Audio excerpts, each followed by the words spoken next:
pasó demasiado cerca. No, y le aplaude al árbitro. Pelotazo buscando la Domínguez, la baja Domínguez, la tiene Candia. Castro también, Mira, puntea de vuelta Castro.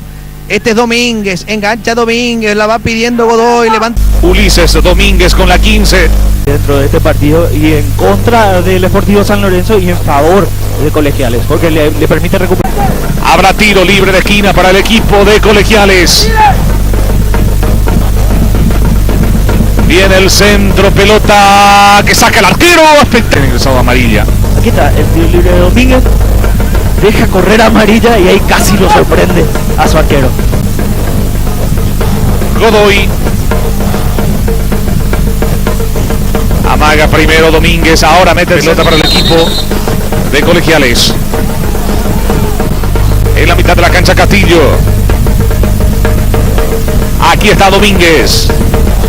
Domínguez que juega para Domínguez. 28-29 minutos ahora del segundo tiempo. Domínguez y el tiro libre, la pelota pica y se... En todo caso que alguien la toque, porque lo que pedía y el gesto que hacía Domínguez era que la iba a poner ahí, pero nadie apareció para cerrar, nadie apareció para puntear la pelota y se desaprovecha una oportunidad importante para el Colegial. San Lorenzo siempre atacan la pelota y siempre van rápido. Habrá saque de esquina, viene el córner corto. Recibió Castro, devolvió Castro para que venga el centro de Domínguez. Arriba, golpe de cabeza. Enciso. Domínguez.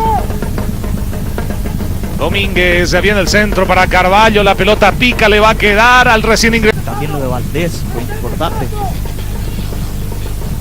Aquí se viene Colegiales con Domínguez. Domínguez y el centro.